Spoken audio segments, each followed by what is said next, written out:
बिस्मिल्लाहिर्रहमानिर्रहीम। मोहम्मद आज़म समीर आज आपके साथ है और मेरा मानना है कि ज़िंदगी बदल सकती है। Everything is possible if you want. तो नाज़रीन, आज मेरे साथ एक ऐसा सितारा है, एजाज़ हैदर साहब इनका नाम है। और वैसे प्रोफेशनली तो ये हकीम है, लेकिन इनकी जो मोटिवेशन पावर्स है ना, वो जिसे कहते हैं ना, अपनी ही वसफ़ में एक बहुत बड़ा नाम है।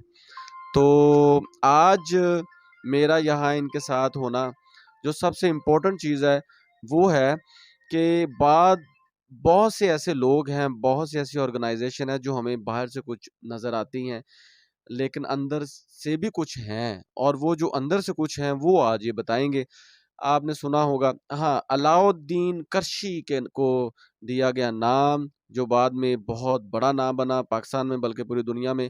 और हर छोटा-बड़ा जितने भी लोग हैं, रैंक एंड फाइल वो देखते हैं जी, करशी जोहर जोशानदा, करशी जामेशरी, स्प्रिंगले वाटर, इसके अलावा ला कोला और बहुत सी ऐसी चीज़ें, 300 से ज़्यादा प्रोडक्ट्स हैं जो करशी को ही करशी से रिलेटेड हैं।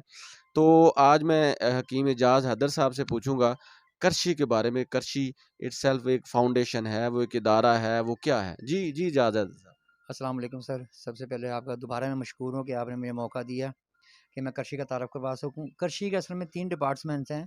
उसमें एक कृषि दवाख़ाना है, उसमें अद्वियात का काम होता है। एक कृषि फ़ाउंडेशन है, उसमें फलाही कामों के ज़रिए मुख्तलिफ़ यानी कि बेअफ़गान को, तलाक़ याफ़्ता को माली इमदाद की जाती है। स्टूडेंट्स को माली मदद की जाती है। इसके अलावा जो मरीज़ हैं पुराने, उनकी मदद की जाती है। तो इसमें रफ़ाई काम करते हैं। लेकिन मैं आपको शुरू से बताता हूँ ये मामला है कैसे और कैसे करते हैं। कृषि क्योंकि मैं कृषि फाउंडेशन से मुतल्लिक हूँ। अरसा 9 साल से डिस्ट्रिक्ट जेल फैसलाबाद में मैं ड्यूटी कर रहा हूँ। इसके अलावा मैं सेंट्रल जेल भी ड्यूटी कर चुका हूँ, बोस्टल जेल भी कर चुका हूँ और कोट लखपत जेल जो लाहौर में, उसमें भी ड्यूटी कर चुका हूँ।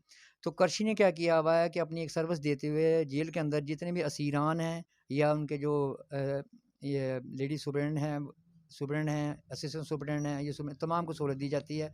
हत्ता के अंदर जितना भी स्टाफ है, उन्हें स्वीपर भी हैं, उनके अंदर वहाँ बार्बर्स भी हैं, कैंटीन, तमाम को हम सहूलियत फैसिलिटेट करते हैं मेडिसिन की सूरत में। मेडिसिन हम क्या करते हैं, बिल्कुल थ्रू आउट फ्री देते हैं। जबकि वहाँ डॉक्टर्स भी बैठे हैं और तबीब हज़रात भी बैठे हैं, मेडिसिन फ्री दी जाती है। इसके अलावा सिपाहियों को छतरियाँ फ्री दी जाती हैं और कैदियों के लिए पंखे फ्री जाते हैं, कैदियों के लिए कंबल फ्री जाते हैं, वाटर चिलर फ्री लगाए गए हैं। इसके अलावा कृषि फाउंडेशन क्या करती है कि जब रमज़ान का महीना आता है, जिन कैदियों के जुर्माने हैं या हर्जाने हैं, यानी कि कैद मुकम्मल हो गई है, जुर्माने या हर्जाना बाकी है, किसी का 1 लाख है, किसी का 2 लाख है, किसी का जितना भी है, वो सारा कृषि पे करती है तमाम जेल खानाजात में। पंजाब की तकरीबन 49 जेल खानाजात हैं, उसमें तबीब अपने ही काम कर रहे हैं जो कृषि के जो क्वालिफ़ाइड हैं।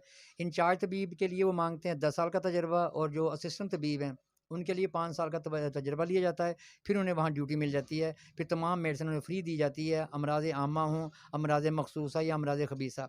हम इलाज तीनों ही करते हैं, लेकिन जो हमारा इलाज हमारी मेडिसिन से बाहर चला जाता है, हम उसे रेफ़र कर देते हैं, फिर या तो डॉक्टर डील करते हैं या डॉक्टर ही बाहर के हॉस्पिटल में भेज देते हैं। जी। अच्छा, तो आपने एक बहुत बड़ी बात बताई, बहुत ज़्यादा एग्ज़ाम्पल्स दी और बहुत अच्छा लगा सुन के, क्योंकि बहुत से लोग बस यही जानते हैं कि ये एक ऑर्गेनाइज़ेशन है और इनकी प्रोडक्ट्स आती हैं, लेकिन ये फलाही काम भी करते हैं। तो आपके ख़्याल में जैसे कि आप हमसे वो हम कलाम थे कि जो कृषि एक ऐसा इंस्टीट्यूशन है जिसने भागते घोड़ों की तरह वो अपने आप को, उसने ज़माने को समझा और उसके साथ-साथ उसने कदम से कदम मिलाया और वो आगे चला गया।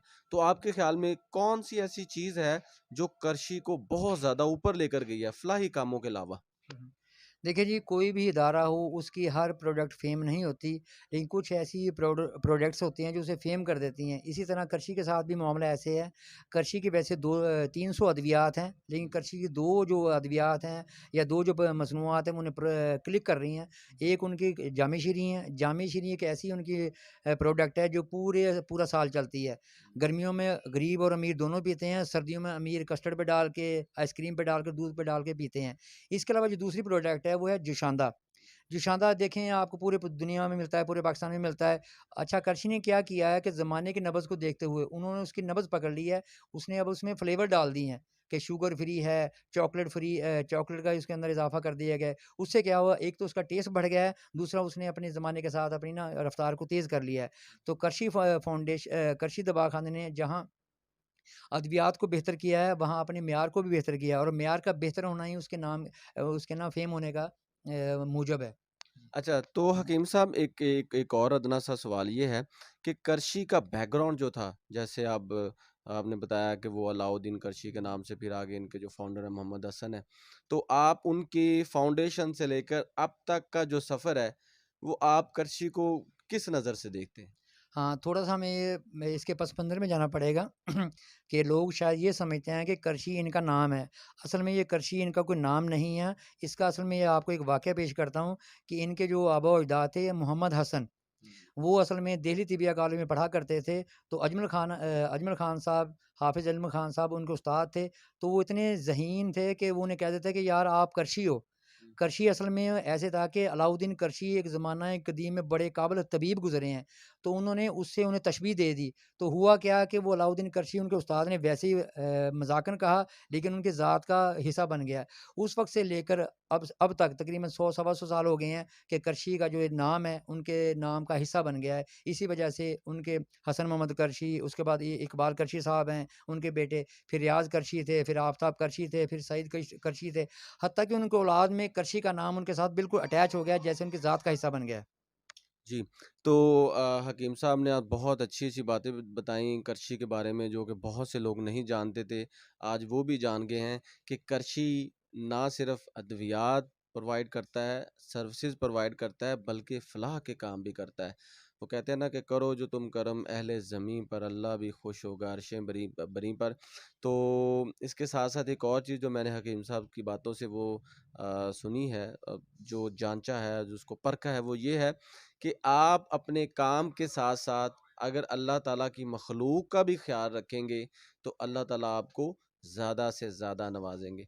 तो मैं हकीम साहब का बहुत मशकूर हूँ कि आज उन्होंने हमें टाइम दिया और लोगों को बहुत अच्छी-अच्छी बातें बताई और बिलख़ुसूस करशी के बारे में बताया कि करशी इटसेल्फ़ है क्या।